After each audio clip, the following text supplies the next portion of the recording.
in the mirror. Man, you're so dirty.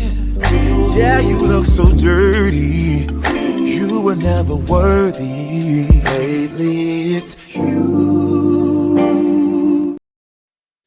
Welcome to the Jeremy Hill Show. If you're easily triggered, leave now because this is not the show for you.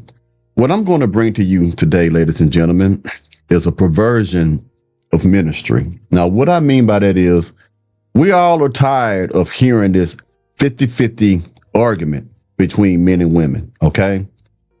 The only reason why I'm doing this particular video is because now women who believe that they are called to preach is taking the 50-50 argument to the pulpits.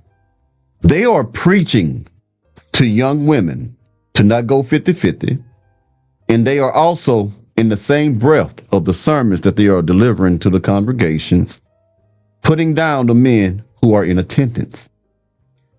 Before I show you this, hit the notification bell. Once you do that, select the option that says all. That way you'll be informed of all my new content. Can you dig it? Now let me show you exactly what I'm talking about here, man. Like I always tell you, let's get it.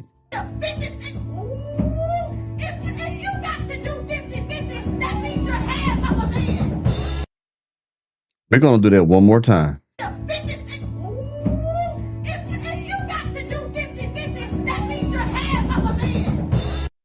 This is a woman who believes that she is called by the Most High to preach the gospel. The gospel. The gospel is supposed to free people and bring liberation. Do you understand? But this particular woman want to use the gospel, or the pulpit, if you were, to put more men into bondage, to make them feel less than. Her whole hopes and intents are to weaponize the division that is already between men and women, especially black men and women, to keep them divided. And she's trying to use money as the weapon. Now, I come from old school. I don't believe in women preachers, women evangelists, women apostles, and that's my right to believe so. If you believe in them, that's your right to believe that. That's up to you. But I know one thing for sure. I could not stand in this congregation and be insulted because there are men in this congregation.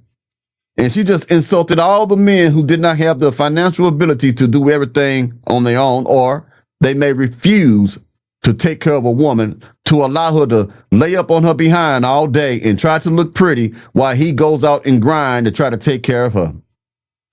But let's continue on with this message.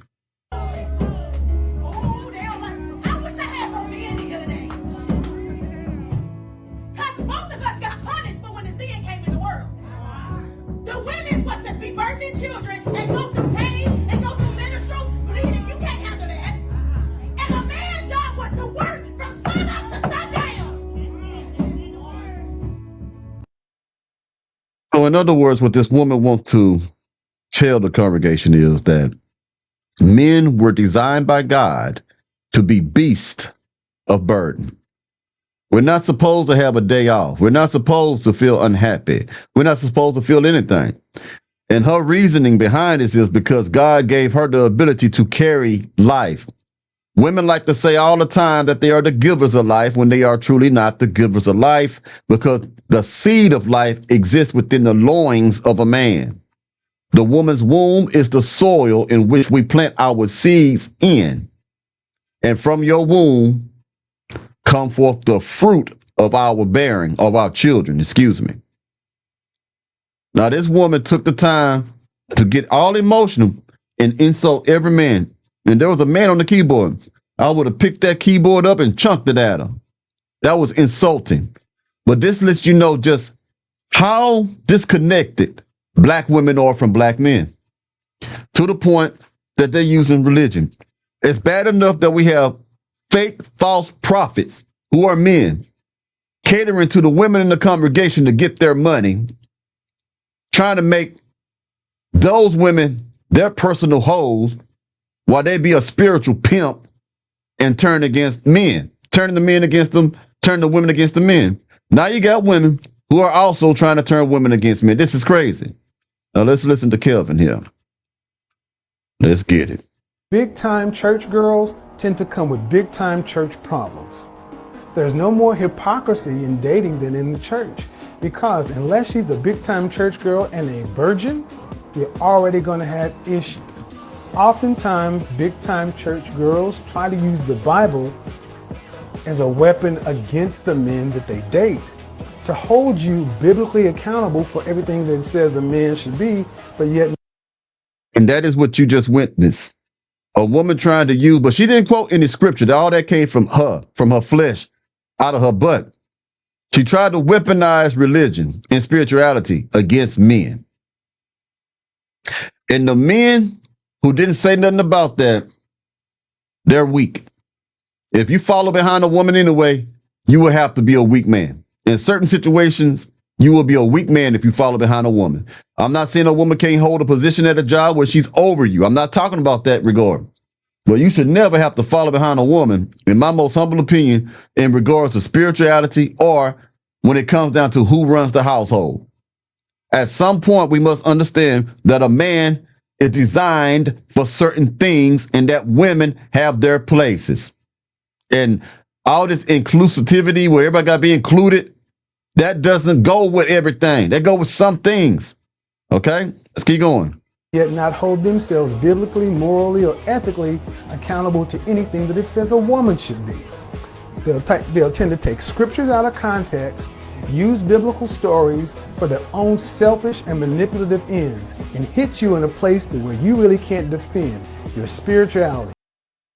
And that's what you just witnessed right then and there. Mm-hmm.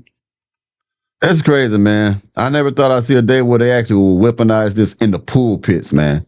But let's let this guy right here, who is actually, I would say, in church for real, that's my humble opinion, and see his point of view. And he's going to use scripture behind it. Apostle Paul reprimand the women in the church and say, let your, in reference to God is not the author of confusion, but peace, as in all the churches. Let your women keep silent in the churches, for it's not permitted unto them to speak, but to be unobedient, as also saith the law. And if they want to know anything, to ask their husband at home, the Apostle Paul said.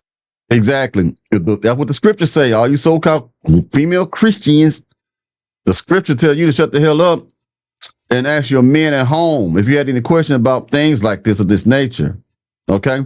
And like you said, God is not the author of confusion. Now you tell me how that is not confusing to hear a woman tell the women in the congregation that men are not 100% men if they are refusing to pay for everything. If a man say, baby, let's work together and build something at 50-50, let's try that right there. That preacher gonna tell you that your man or your husband ain't a real man. You just saw it for yourselves in the first clip, man. Paul says it's a shame for women to speak in the church. That wasn't a conversation. It was the Apostle Paul putting the church in order. So women shouldn't speak? They should not be preachers and bishops and elders and pastors in the church. It wasn't done in the scriptures. It isn't done now. Now it has become a political statement. And they feel as though if you preach against it, you're suppressing the women. No, women can play any role in the function of the church that don't violate the scriptures. So when I preach against it, they say, he hate women. I don't hate no women, man. I was born by a beautiful woman, and I'm married to a beautiful woman, and I have 3 beautiful daughters. I don't hate women. Men have their place in the church. Women have their place in the church. It isn't something that Pastor Jennings put together. It is something that the book put together. And if anyone wants to fact check that, you can go to those scriptures for yourself, and you can argue with whatever you believe God to be. That's you. I know what I believe. You know what I mean? But my whole thing is not to bring up religion, to bash people's religious beliefs or whatever it is. My whole thing is to point out the fact that this sickening ideology that we have among our black women, this attitude, this entitlement, that it's reaching beyond the streets, man. It had gotten to the church house, man.